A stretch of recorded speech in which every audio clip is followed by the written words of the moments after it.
Ball State University's Center for Information and Communication Sciences recently had its official opening with a Nobel Prize laureate giving the address and receiving an honorary degree. We talked with this world-famous scientist as well as with the director for the new center. Also on our program, we'll talk with two Indiana authors. Dr. Arno A. Penzias, Vice President of Research at AT&T Bell Laboratories, was awarded the Nobel Prize in Physics in 1978 for his work in radio astronomy, especially his part in the discovery of evidence supporting the Big Bang theory of the origin of the universe. Dr. Penzias received an honorary Doctor of Science degree at Ball State University, conferred by John E. Worthen, President. What is on the horizon for telecommunications technology? I think telecommunications technology is moving toward allowing everyone to connect with each other in ways which are transparent.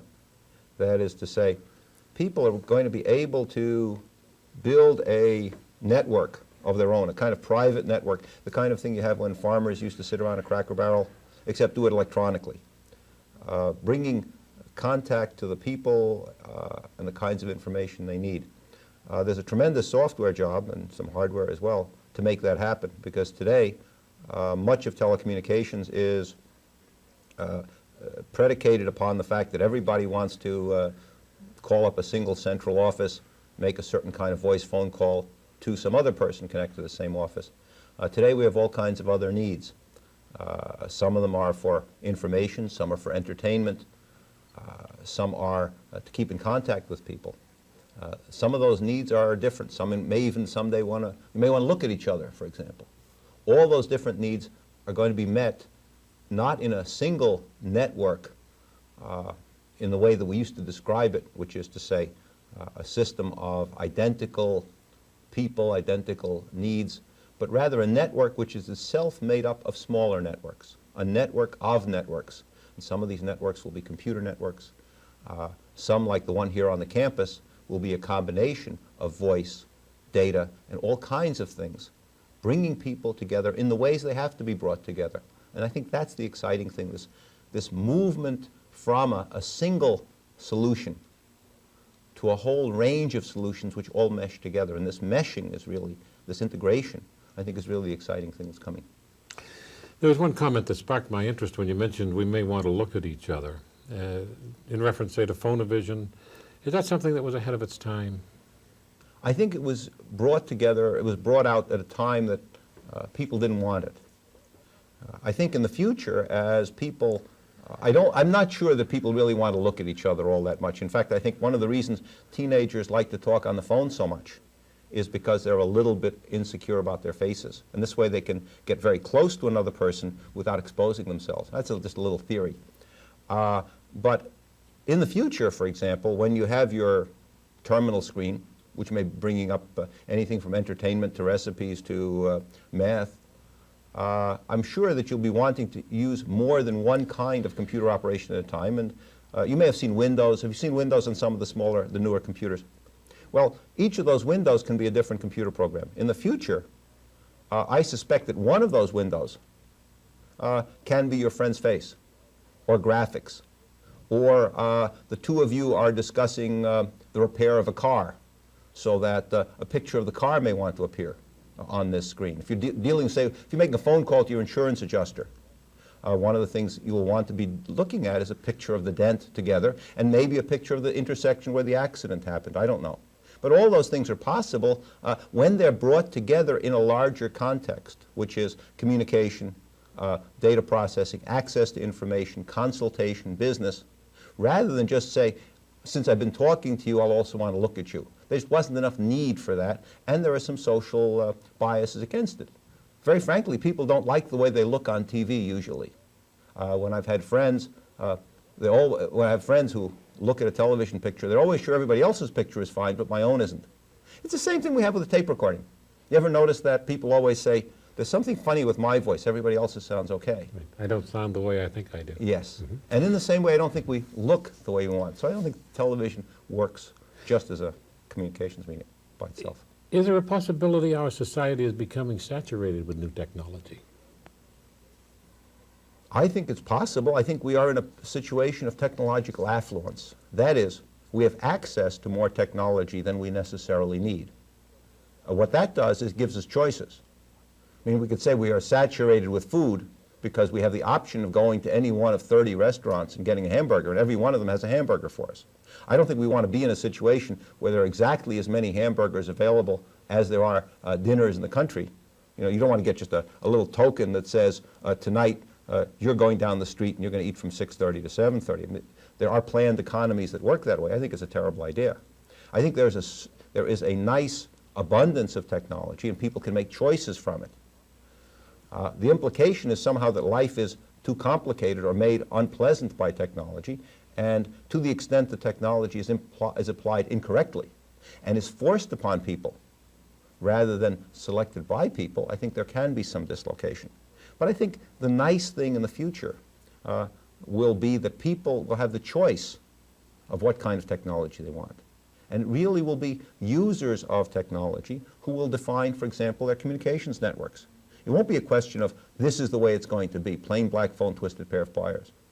It's going to be what people want. And bringing that together, I think, is very exciting and gives people options. We've been having trouble with our space program, the tragic astronaut fatalities and 2 subsequent rocket failures. The most recent, a multi-million-dollar satellite destroyed. Is it possible for a hostile country to interfere electronically with our space launches? I'm not an expert on that, so I really don't know. I would think that the conspiracy, I think the conspiracy theory in this particular case, I think is way off base. I think we can understand in terms of human institutions what went wrong. Large groups of people doing things in not a very clever way, I'm afraid. I think this is what's come out. When Richard Feynman was on this program to study the seal that failed. Feynman is a theoretical physicist. He deals with piles of paper and obscure calculations all his life. And these people were testifying, somehow telling him about this piece of rubber. What Feynman did was wait till lunchtime, take a piece of this, and put it in a glass of ice water to see what happened. Now that, coming from a theoretical physicist, is an example of what has to happen. People have to become realistic, not look at the numbers at a distance. You have been instrumental in development of space satellites. Well, we at Bell Laboratories we don't develop satellites. I think what we have done is we have provided technology which has been launched into space for us. We're very proud of the fact that we started the global communications with the Echo and Telstar satellites, sure. How important has the data been that we've received from outer space transmissions as satellites go past the important planets? I think it's been interesting. I think it's been, if you're talking in astronomical terms, I think the contribution of getting above the atmosphere to astronomy is I may go out on a limb, I think it's a pretty minor contribution. Most of what we've learned about astronomy, about the world around us, we've learned by simply looking up at the heavens and thinking about it. Being careful, being curious, and taking that care and curiosity, and putting them together to develop knowledge. I mean, we're doing that for all of recorded history. And I think we continue to do it. The real important thing is people. The scientists who think about the observations they make those observations, and then use the results where they happen to be, whether there is it's nice to have a space vehicle for some purposes. The important thing is really to make sure there is an atmosphere of creativity and thought and intellectual curiosity. And that's really where progress in astrophysics comes from. What is your opinion of our ever finding life in outer space? Life as we know it. It's interesting that it's probably the one question in the world that I have no opinion on. It's a question in which the answer to me is almost irrelevant. Our galaxy, the Milky Way, is a cloud of some 100 billion suns, 100 billion stars, the size of the sun approximately, in this one galaxy. And then there are more galaxies in the universe than there are particles of dust in this large room we're sitting in right now. Now, if on each of these particles of dust, each with 100 billion suns, there were no life at all, and we were the only one in that entire space, that's a staggering result. It just blows the mind, boggles the mind. On the other hand, if we're not alone, it also does.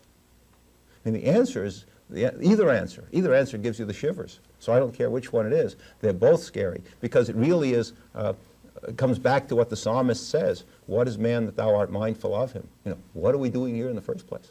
And that's the important question. What is your personal opinion of the Star Wars concept? I don't have a personal opinion. I'm trying not to have one.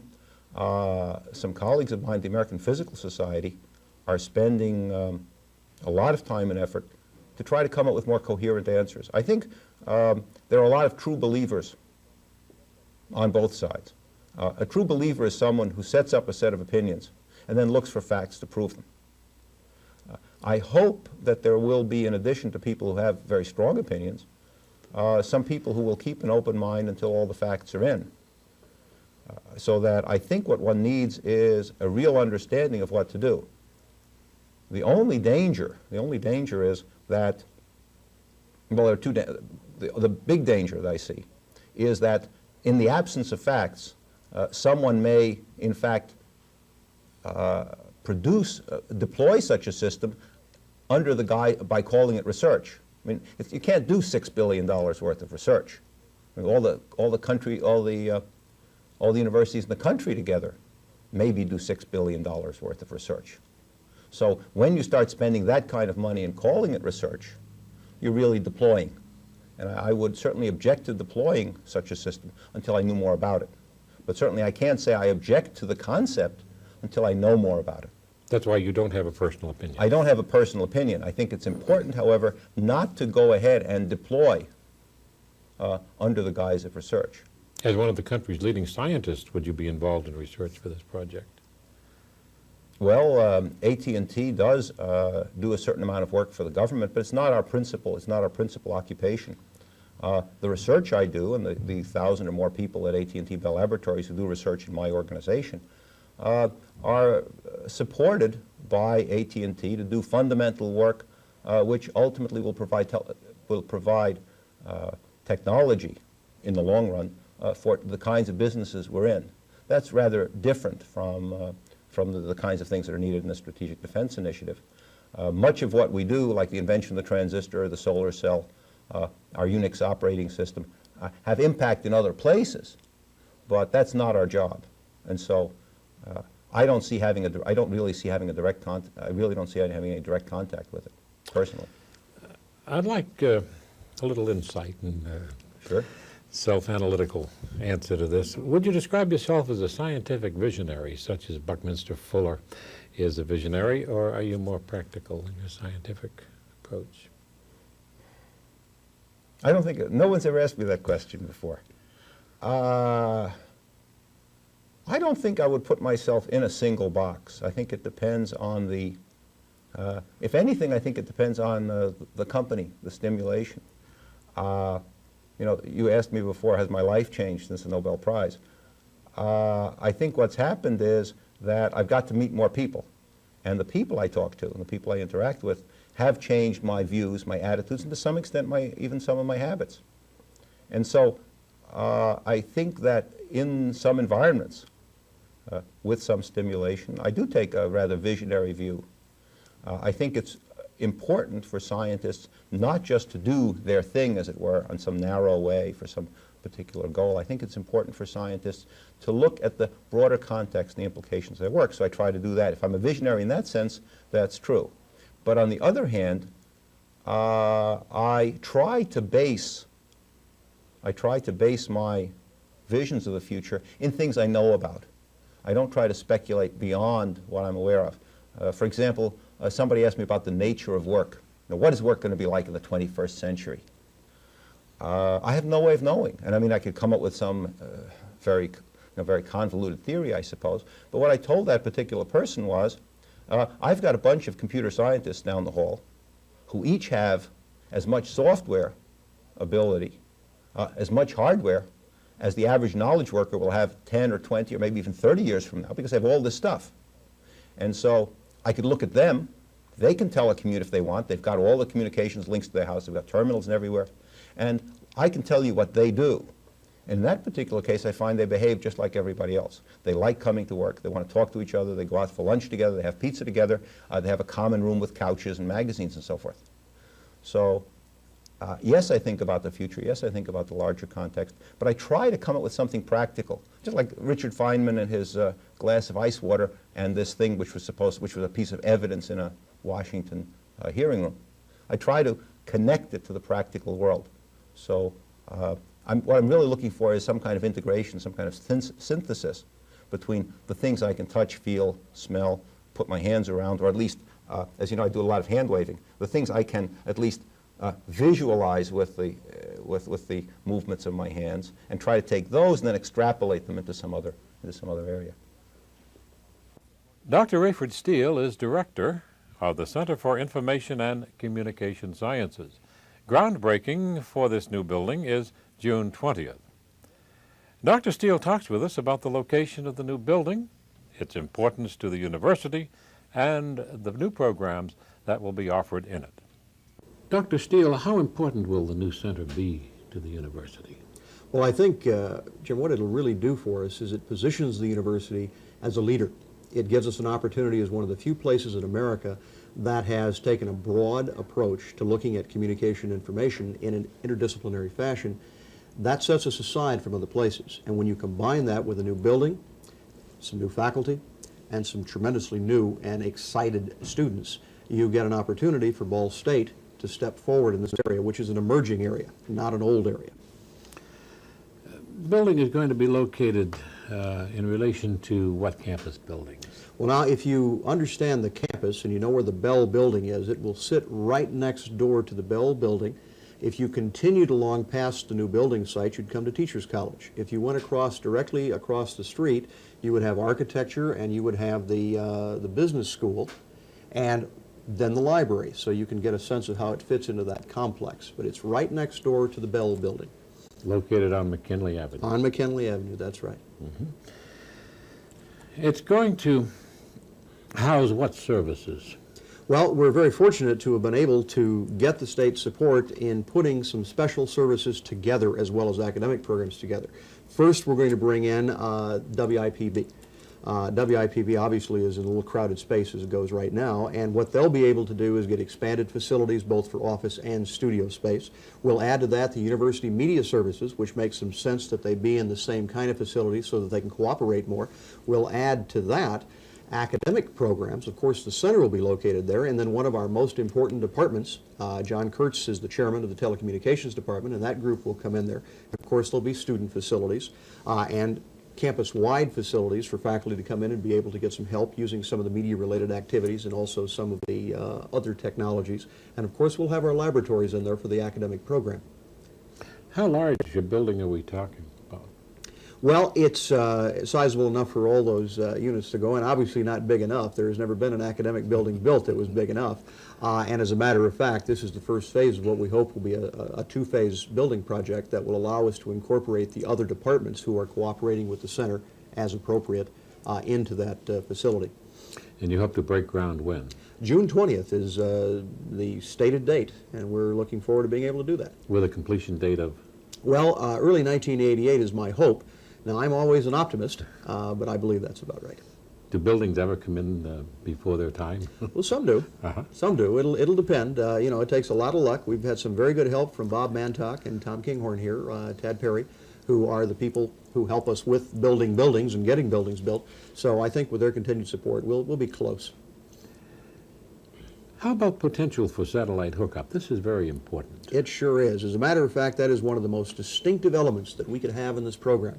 You see, for any academic program, just to have theory is, of course, essential to an academic program, but in an area like information and communication sciences where technology and its application is so terribly important, to have the actual facilities for students to have worked in before they go out into the field is so important to us. And having the ability to put an uplink in here is critical to our academic program. And of course, that is one consideration that we are investigating now. It also, of course, gives Muncie, WIPB, and the university a chance to extend beyond the region and beyond the state.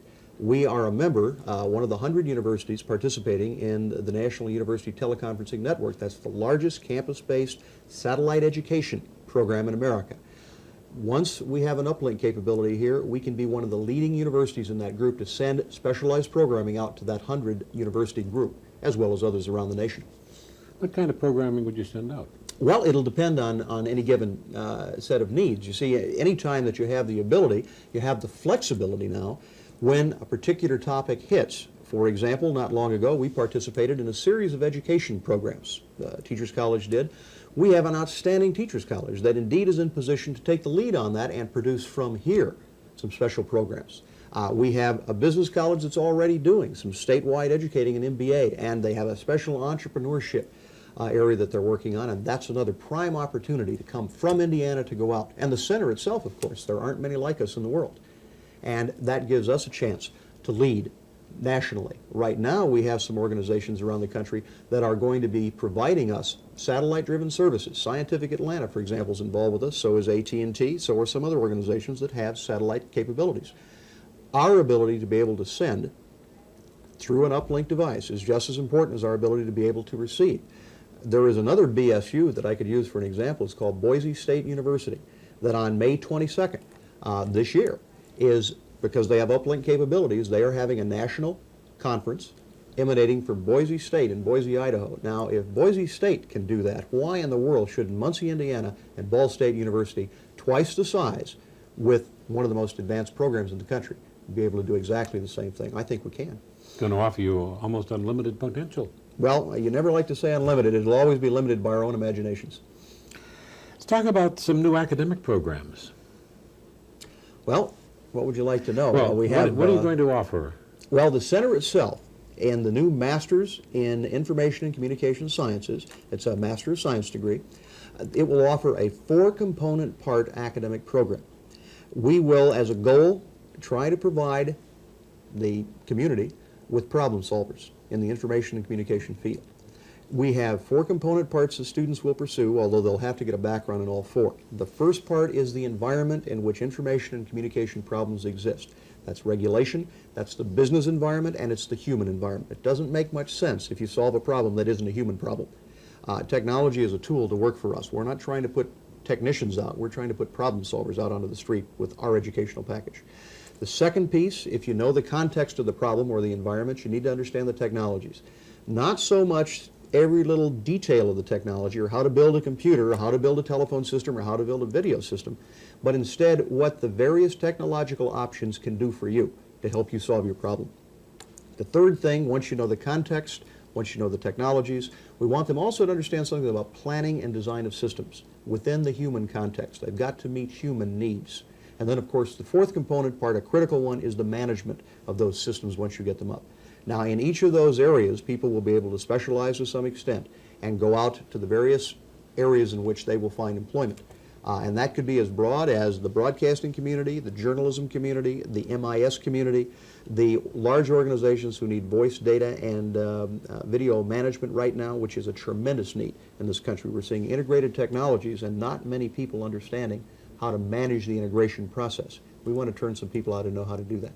And these will be new programs. It is a new master's program approved by the state of Indiana and the Indiana Commission for Higher Education. Do you have other programs under consideration? Well, we do, yes. There's some undergraduate efforts that will be coming next, and obviously we'll have some detail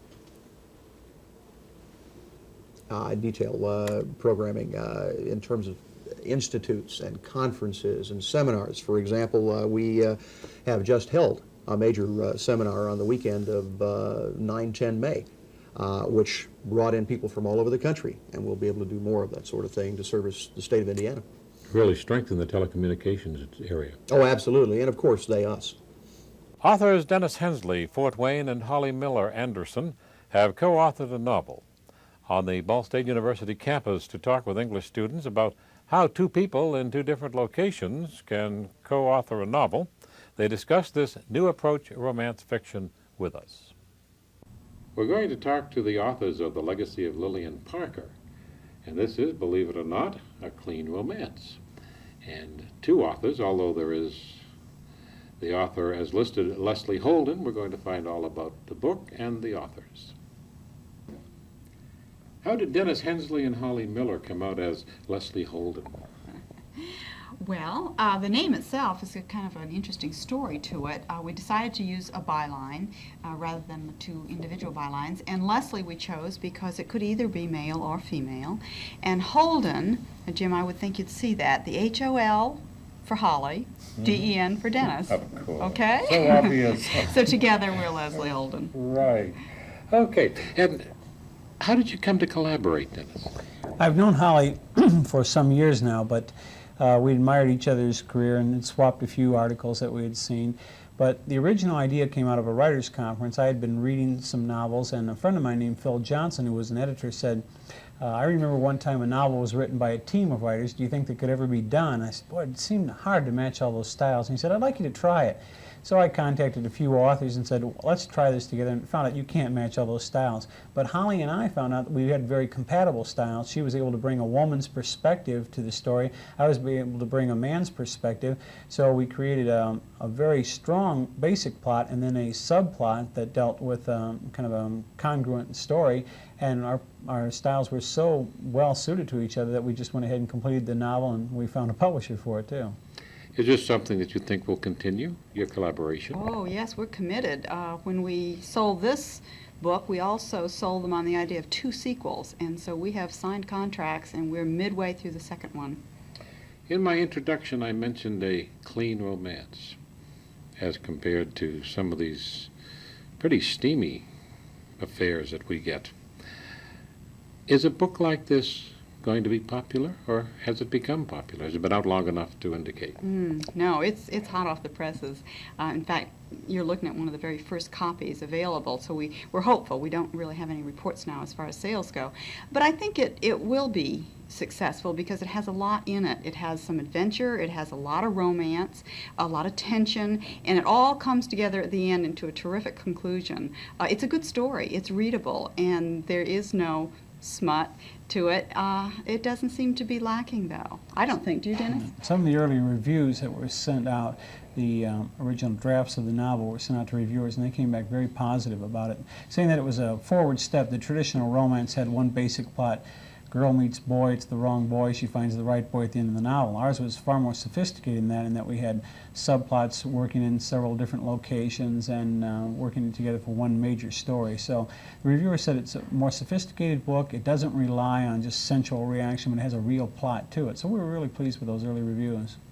The cover tells a bit of the story. Lives hang in the balance as Lillian discovers her true destiny.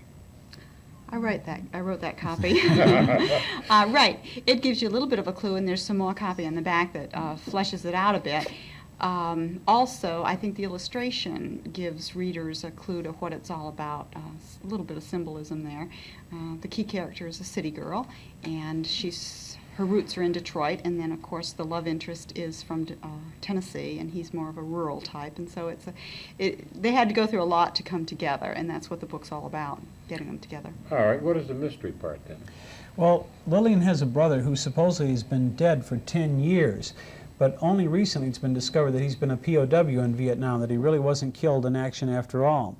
And he's only recently discovered that both of his parents have died and that the family fortune was lost because the father had been accused of embezzlement, and his sister is now living without much money at all. And he has to try and make it back to the States, and he's getting the help of an agent, a spy, who is also working for the Cuban government as a double agent. So the mystery comes in several ways. Is he going to make it back? Is she going to be loyal to him or loyal to the other government? Will Lillian ever find out that her brother's alive, and if so, will the two of them ever get together? So there are several mysteries going on as well as the romantic element.